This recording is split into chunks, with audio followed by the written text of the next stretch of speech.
What a beautiful morning. Amen. I know yesterday morning when I was at work, all of a sudden it got really dark and people were coming in and they were talking about the rain. I said, this is good weather for ducks. The ducks were loving it. Uh, Let me just welcome each and every one of you. Welcome all of you also that are uh, worshiping with us today via the internet. I know that there were some from Washington State and up from the state of Virginia that told me they'd be tuning in to us today. So uh, let me just say God bless you for tuning us in today, and all the others that are here. You know, there's some profound statements in the Bible, and one of them found in Matthew 6. I know that other day Forrest had a lesson, and it was on the basically he read through the Sermon on the Mount. And there was a statement there that struck me. And I got to thinking about this thing. And so preaching today might be a little bit different than what you're normally used to hearing, but it's my reflections on this profound statement of Jesus. In the middle of his lesson, he turns to the crowd and utters these words: consider the birds. Now, as a retired person, I get the opportunity sometimes to sit around. And my wife has a garden. And around that garden, of all the things in the world, uh, we see a lot of birds. Matter of fact, this last week, I wish I had my phone and took a picture of it. But I'll ask you here in the audience, have any of you ever seen a yellow finch in this area? Yellow finches? I saw two. And they were picking on the flowers. And then I thought, is there only one? And then all of a sudden, here comes another one. And I began to look them up, and I thought, well, how big? There's a yellow finch. But out on our front porch, the canopy goes over the top, and one of my observation of birds, I may have said something to some of you about it, is the brown swallows. You go down here to Lucky's, you see the brown swallows. Well, we had some that have decided they've made our home their home to raise their children.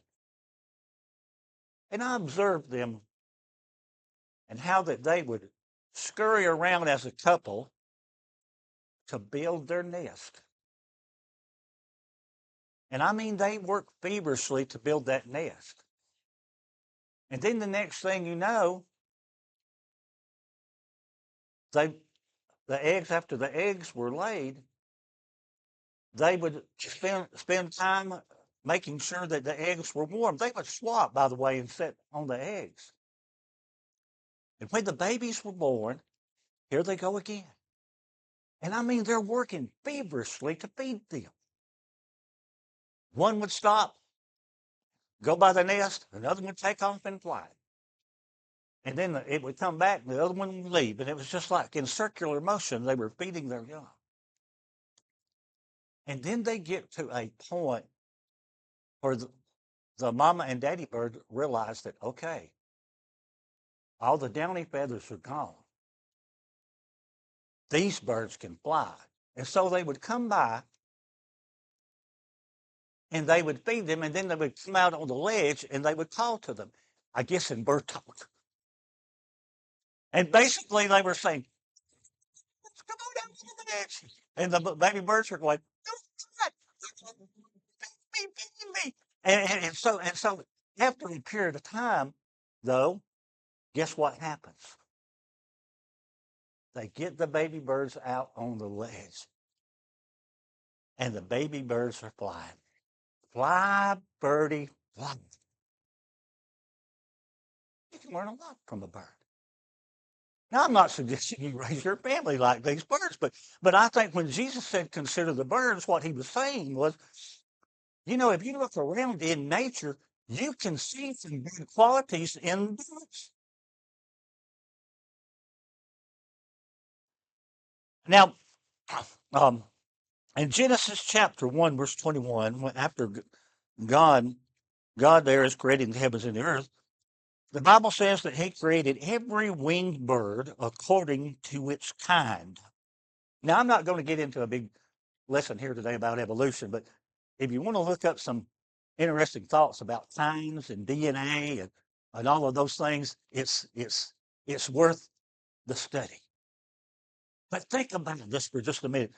God created all kinds of birds, small birds, big birds, fast birds, slow birds. Now, can you imagine if you look at that yellow finch as I was looking at, those who believe that things came about through the Big Bang, okay? Now think about that for just a minute. Bang! There's a yellow finch. They registered. No, God did that. And when we begin to understand that, then here in Alabama, oh, we're blessed with different kinds of birds. One of my favorite birds is the mockingbird. The mockingbirds, when they come out, you know why they call them a mockingbird? Because they'll come out and they'll listen to other birds and they will try to sing to them in the same kind of language they're singing to them. And I've tried it before with them to see what they would do. And I've got out there and I've made noises. They'll turn on, and their heads will turn. And then the next thing you know, they'll be trying to make the same stuff. And it's just little birds. They'll defend their young. One of them came going to kick a local cat's butt over its young. Walked right up there. I mean, right there staring at that cat, and I'm thinking, Bird, do you have any idea that that cat can scoop you up with one scoop? But Mama Bird was mad, Rhonda, protecting her young. And distinguishing colors. We've got the yellowhammer, the mockingbird, the blue jay, the yellow finch, and the woodpecker, to list a few. Now, when I was growing up, we used to watch cartoons. How many of you ever watched Looney Tunes? All right. You know my favorite. You know my favorite bird. One of my favorite birds, foghorn leghorn. You remember the little hawk, the little baby hawk, and he would come up to Foghorn's ankles and he would tell Foghorn Leghorn, "I'm a chicken hawk, and you're a chicken." And he would pat him on the head, and then that little hawk would grab him by the legs, and just wave, whoa, whoa, whoa, whoa, whoa. You remember that? And my other favorite one, beep beep, the road runner. Do you know how fast a road runner can actually run? 15 to 20 miles an hour. You want to try to keep up with him? That's moving out pretty good. And so God created all of these things, and some birds are good for food. When you study the Bible, you'll see that when the children of Israel were wandering in the wilderness, God provided to them manna and quail. You do an in-depth study of Leviticus chapter 11, you will see there that God tells them what kind of birds were good for food and which were not. Of course, here in the South, their favorite food is what? Chicken. Yeah. Fried chicken, baked chicken, barbecue chicken, chef salad with chicken. I mean, you know that is the preacher's gospel bird. But I want you to consider this morning some of the things, some of the great attributes and the great spiritual lessons that God has shown us about birds. Turn with me to Matthew chapter 10, verse 28.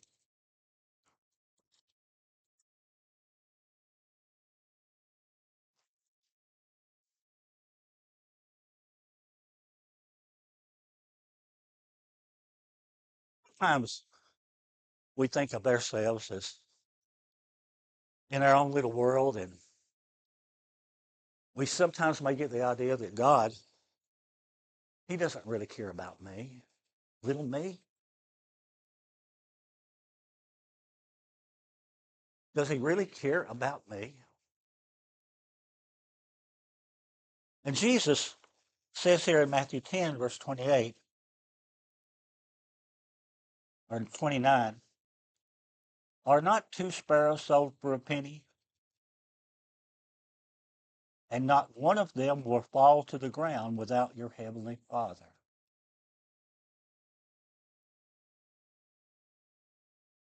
You see, they were going through a lot. And you know, when we go through a lot, sometimes it's easy to question, isn't it? It's easy to say, Father, do you even care? Do you not see what I'm going through? I've worked for you, I've worshiped you, and then this is happening. Part of my family this week is going through the grief at a funeral home.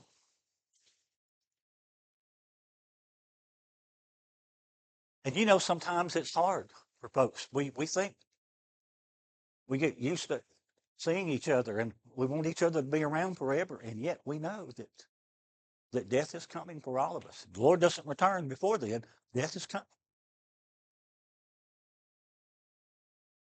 And it's during those times that people sometimes question, why? Why, Lord, why? No gospel song we used to sing, does Jesus care? When my heart is pained, too deeply for mirth or song. And my sad heart aches till it nearly breaks. Is it aught to him does he see? Danny, you know what the chorus is. You know the chorus is. Oh, yes, he cares. I know he cares. His heart is touched with my grief. When the days are weary and the long nights dreary, I know my Savior cares. Well, Jesus uses a sparrow here to let us know that if God is concerned about that sparrow, then he certainly is concerned about you. And then God gives us another illustration. You will turn with me over to the book of Isaiah, chapter 40.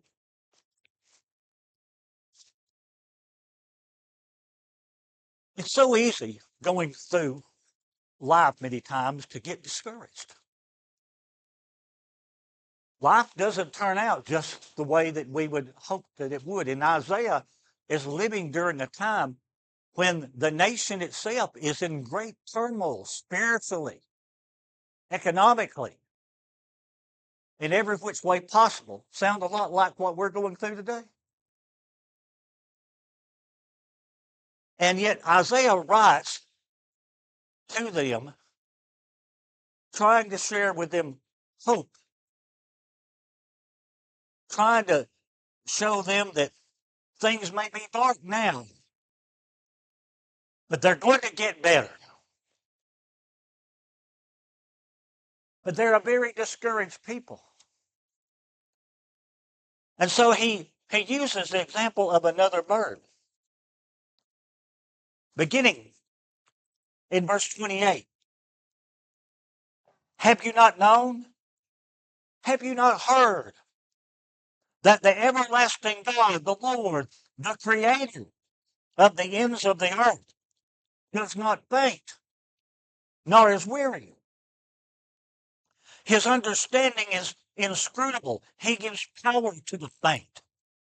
And to those who have no might, he increases strength.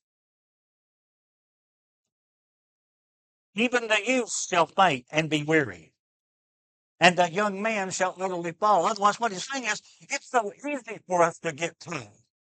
It's so easy for us to give up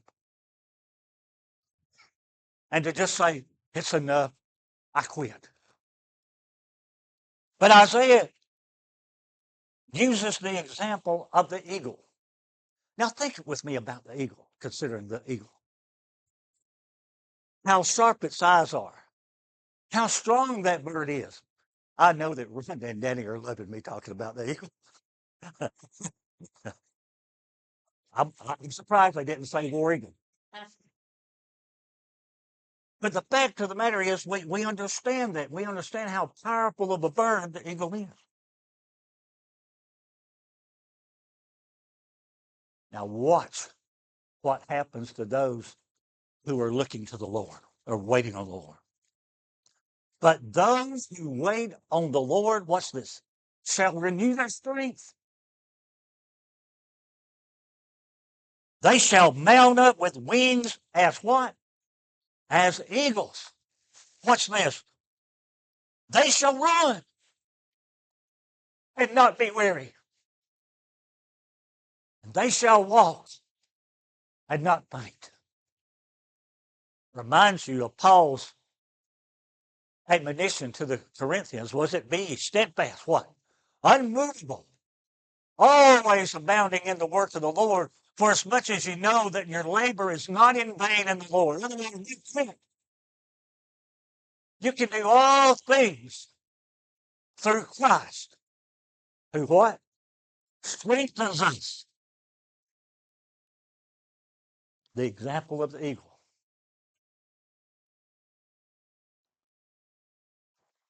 Then there, consider, if you will, with me this morning, the dove. You know, the dove is a symbol. Many times you can see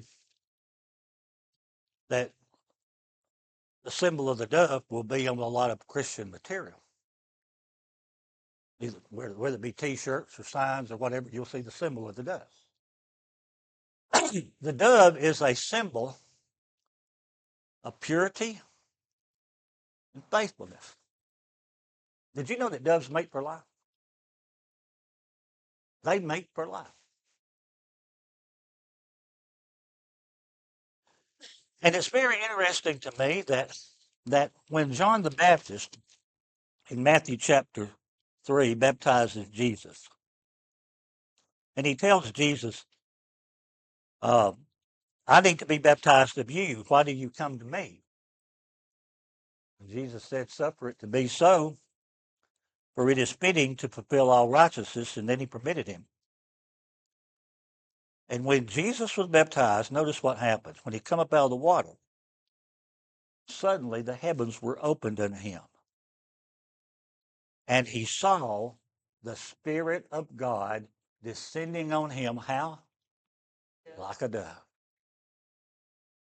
On the wings of a snow white dove, he sends his pure, sweet love, a sign from above. Oh, I remember that. On the wings of a dove. How many of you remember that song? You'd be telling your age if you remember it.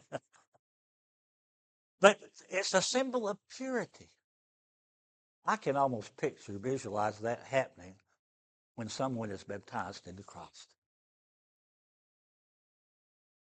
When Peter said, repent and be baptized, every one of you, for the remission of sins, and you will receive the gift of what? Holy Spirit. So when one goes down into the waters of baptism, contacts the blood of Jesus and comes up, you can almost visualize that purity and faithfulness of God, the Holy Spirit, comes to dwell within the heart of his believers. Oh, yes, consider the birds. Oh, yes, but you say, well, Robert, that's a lot of proof texting and we're rambling around a little bit. I understand that. But when you get to what Jesus was talking about, actually, he was talking about the bird's dependency on God. If you go back to Matthew chapter 6,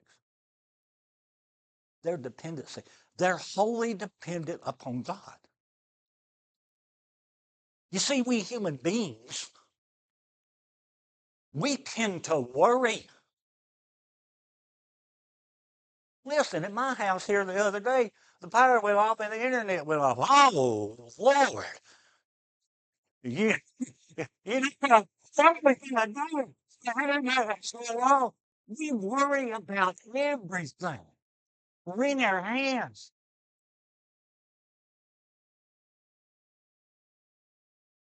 And yet Jesus said, consider the birds. Why? Well, he tells them why. And he makes an observation about these birds. He tells us that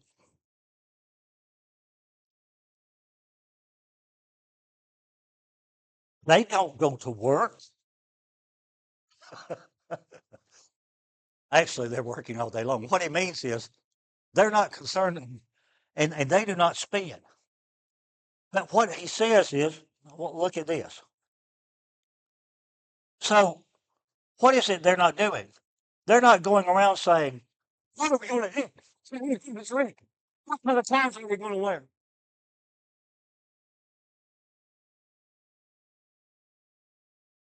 They're wholly dependent on God. Now, that strikes me personally to think about. Am I wholly dependent upon God? Really? I think most of us would say there's that warfare going on within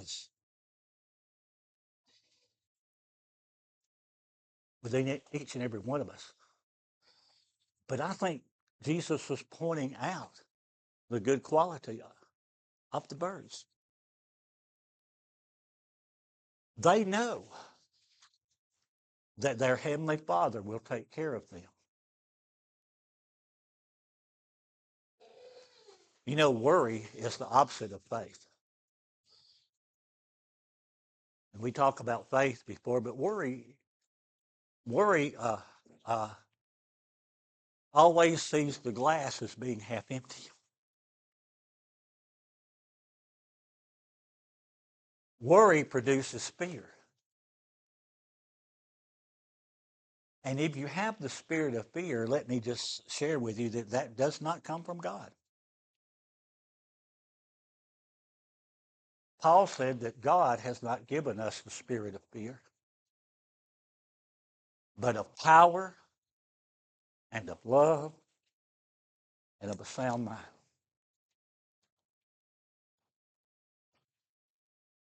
Consider the birds. Oh, what about foghorn leghorn, the chickens?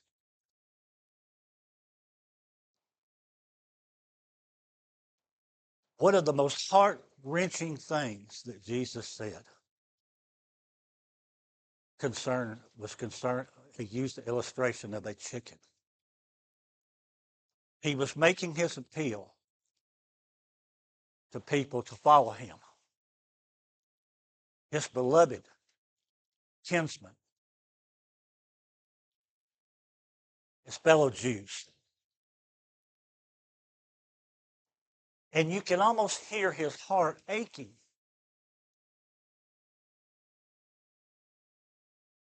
at their rejection of him. He said, "Oh, Jerusalem, Jerusalem,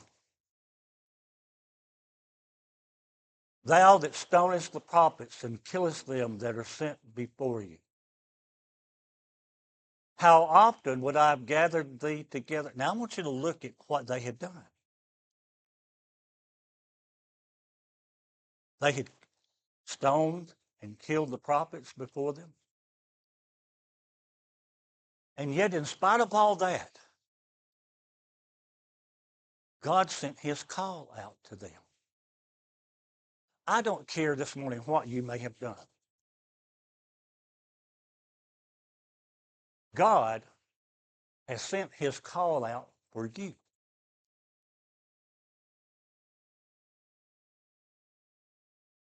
You say, well, Robert, you don't know what I've done. No, and you don't know what everybody else has done. Noah sinned. Abraham sinned. David sinned. God used them. You say, well, Robert, you don't know where I've been. That's right. And you don't know where they had been. But God used them. Now, what's your excuse?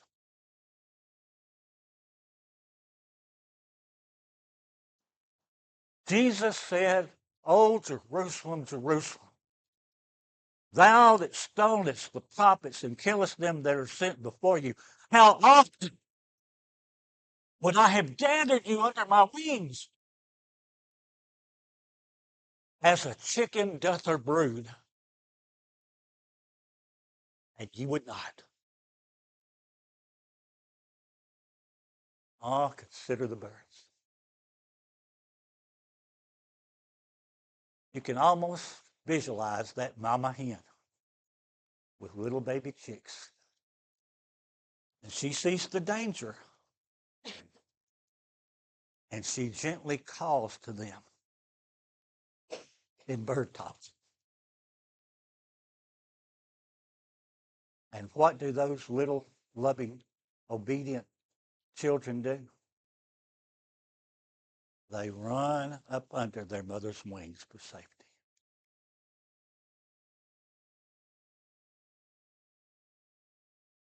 You see, when God calls, we shouldn't just step out in the aisle and walk. We should run to him, for he's run to us. You see, these stories of Isaiah and others were of a nation nationally. But their appeal is to us individually. Remember the story of the prodigal son? He went away, spending his life in wicked living. And then the light bulb come on.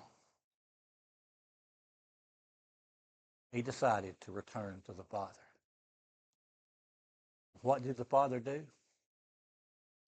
Did he say to him, "Why, you old wicked son, you, I ought to grab a switch and whip you right here and now. You knew better than to do that"? No. The Father runs to meet him, puts his arm around him, puts clothing upon him, prepares a great meal. Why? He's rejoicing because his son has come home.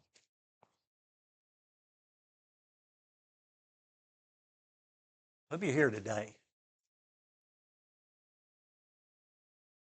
and you're that little baby chick that's trying to get a little bit away from its mama. And you're hearing the call of Jesus.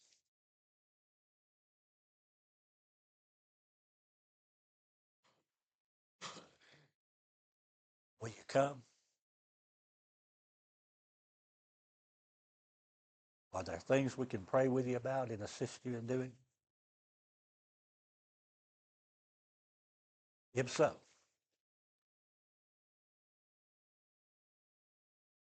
we would encourage you to make preparation today as we stand and as we sing.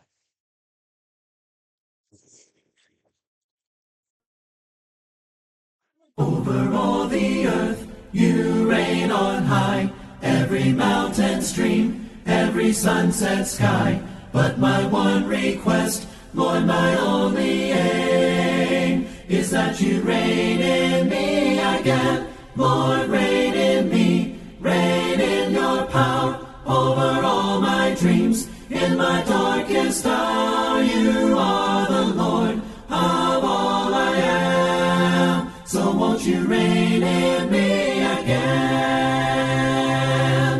Over every thought, over every word, may my life reflect the beauty of my Lord. 'Cause you mean more to me than any earthly thing. So won't you Lord, reign in me, reign in your power over all my dreams. In my darkest hour, you are the Lord of all I am. So won't you reign in me again? Lord, reign in me, reign in your power over all my dreams. In my darkest hour, you are the Lord of all I am. So won't you reign in me again? You are the Lord of all I am. So won't you reign in me again?